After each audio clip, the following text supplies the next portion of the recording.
Hey guys, today we are going to talk about multiplying fractions by other fractions.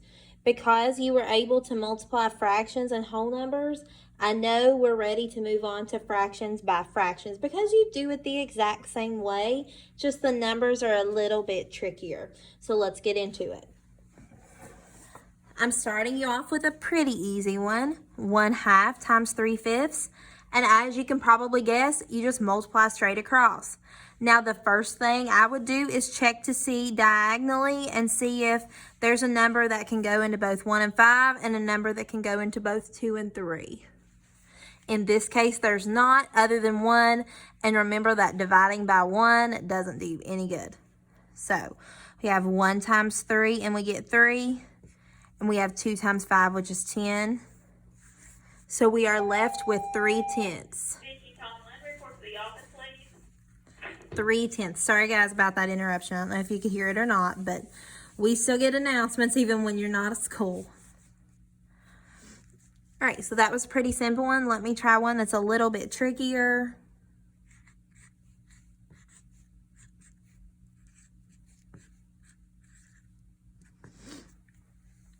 All right, when we try this one, I'm going to start by looking at the 7 and the 5. Is there a number that can go into both 7 and 5 besides 1? Nope. Look at 4 and 12. Remember, I'm checking diagonally. 4 and 12. There is a number that can go into both 4 and 12, and that number is actually 4 because knowing our multiplication facts, we know that 3 times 4 is 12. So 4 obviously has to go into itself, and it goes into 12. So I'm going to come down here. I'm going to rewrite it. I'm dividing my 4 by 4. I get 1, so I'm left with 1/7. Multiply by, and then I divide my 12 by 4. And I'm going to get a 3 over here, and then my 5 stays the same. So then I'm just going to multiply straight across. 1 times 5 is 5. 7 times 3 is 21.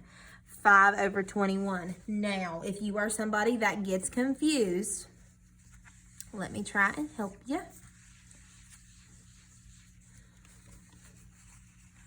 Just rewrite the problem, guys. Sorry.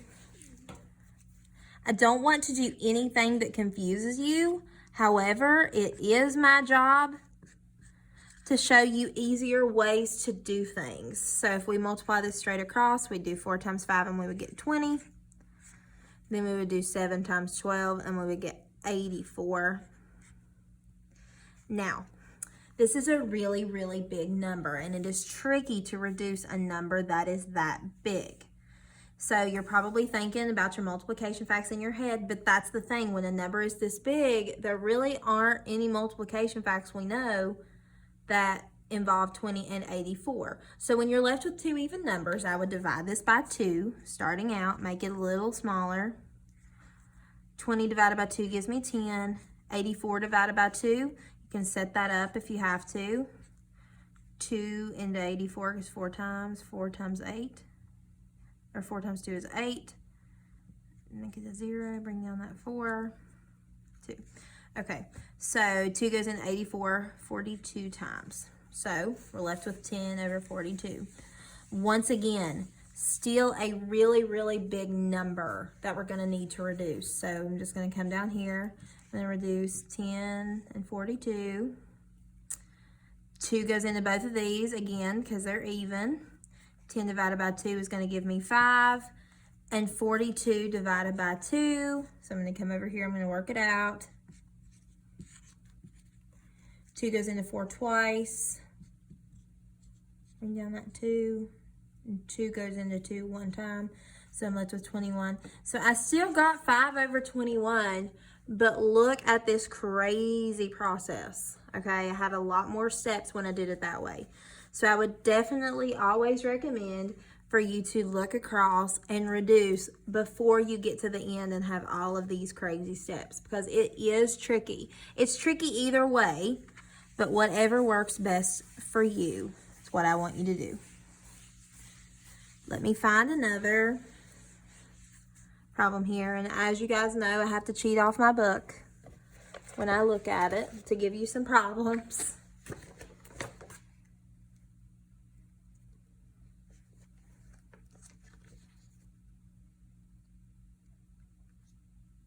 Sorry, guys. So I've got 3/8 times 2 ninths.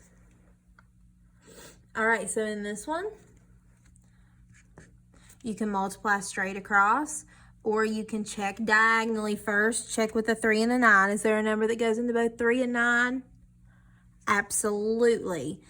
3 goes into both of those numbers. 3 goes into itself, and then 3 goes into 9.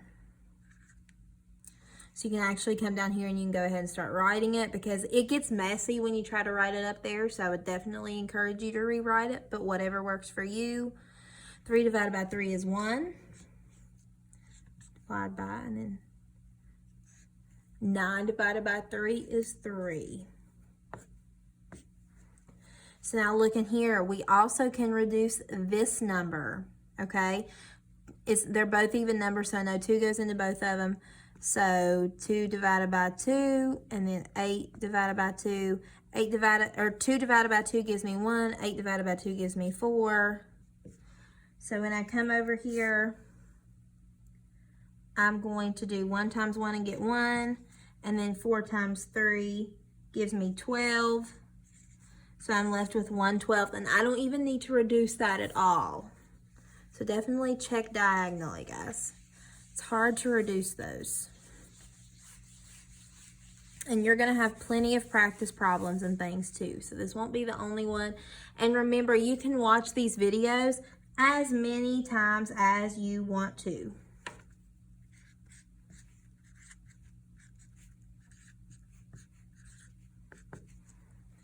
All right, this one is super easy to do the diagonals with, because 5 and 5 obviously goes into itself. So I can divide 5 divided by 5, and then 5 divided by 5.